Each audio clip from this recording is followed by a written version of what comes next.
I'm speaking to you on behalf of Larbert Baptist Church, and this is Monday, the 25th of October. Last week I was mentioning to you the incident recorded in the Gospel of John concerning the conversation Christ had with a woman at the well of Sychar in Samaria, and how the Saviour said to her, God is spirit, and those who worship him must worship him in spirit and truth. And the whole narrative of that encounter and the Saviour's conversation with that Samaritan woman was showing the purpose of worship. And this is it. It brings God and people together. The Father is seeking such to worship him. But what is worship? Worship is the profoundest, the most creative activity of which we are capable. I say that without any escape clauses in brackets added to it. Worship is the profoundest and the most creative activity of which we are capable. Worship is the fulfillment of what it means to be a human being made in the image and likeness of God. Worship is the work of two radically different and yet absolutely essential parts. First, worship in spirit. Spirit is subjective, inward. It is of the very essence. It is the inmost reality.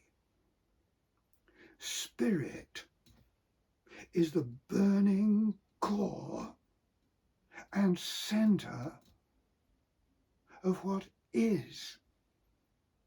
Spirit is the liquid flame, the furious heat and passion and impetus of the soul. Spirit is that inward compulsion which either draws us to God or away from God, beyond all that can be touched or heard or seen.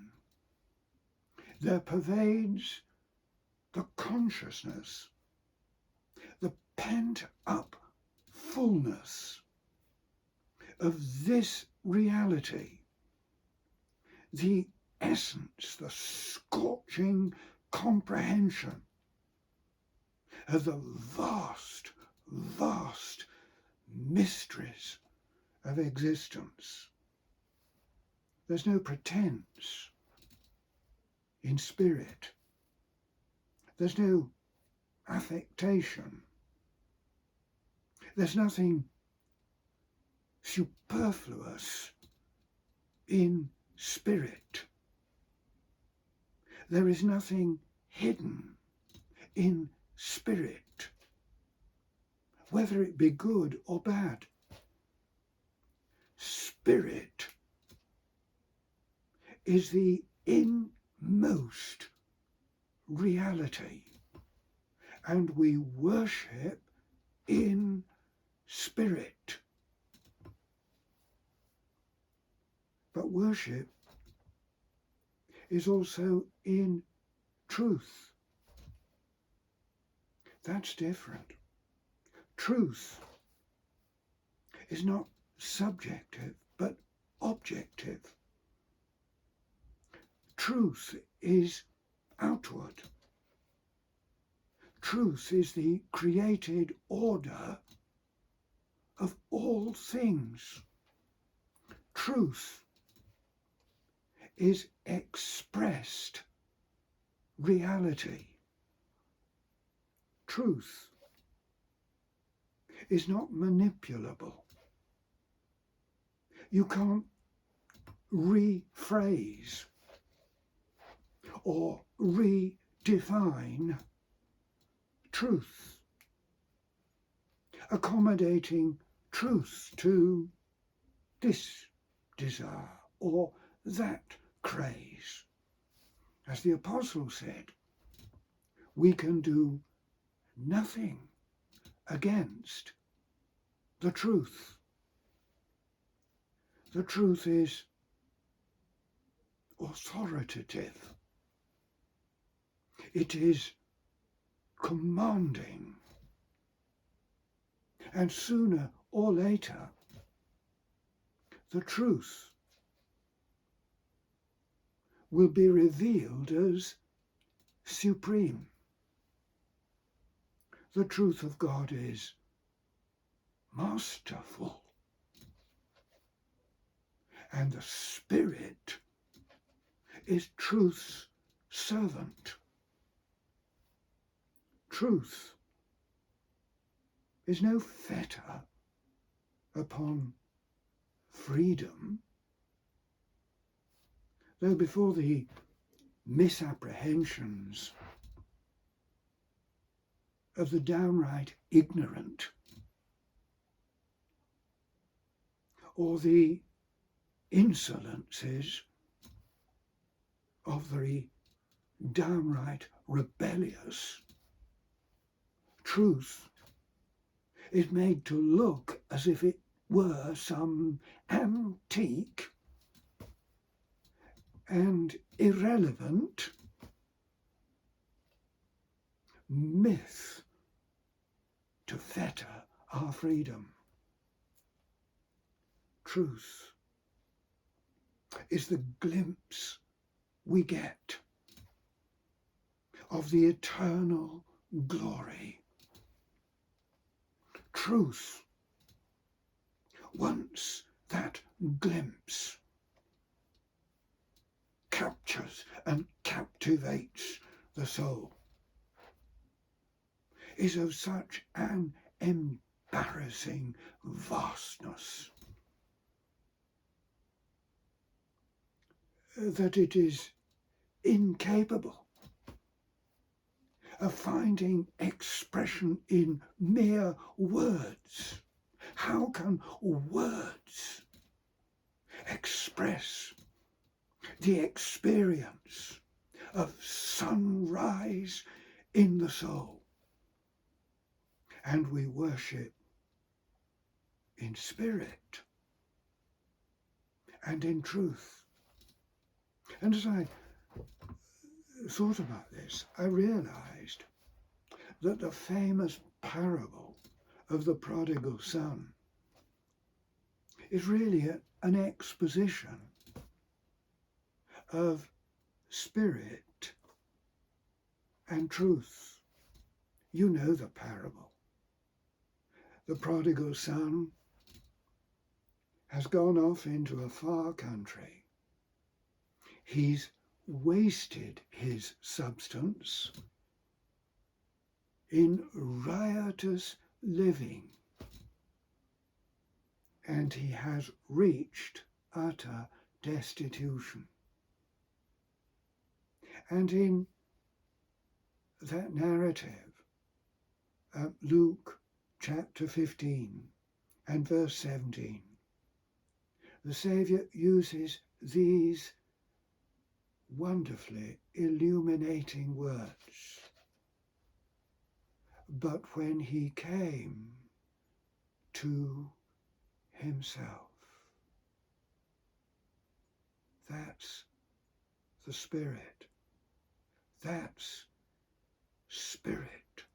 That's the inmost reality. Away from all the grubbing selfishness that had ruined him and destroyed him, the prodigal son reached inward to the very essence of his being, the inmost reality. I have to admit it was a terrible experience. There broke from his lips these words: I have sinned against heaven. It was an awful experience, but it was the reality. He came to himself.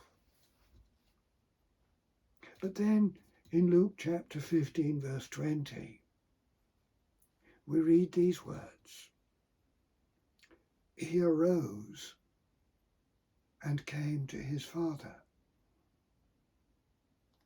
Now, he was not in control. He was absolutely out of his power to manage anything.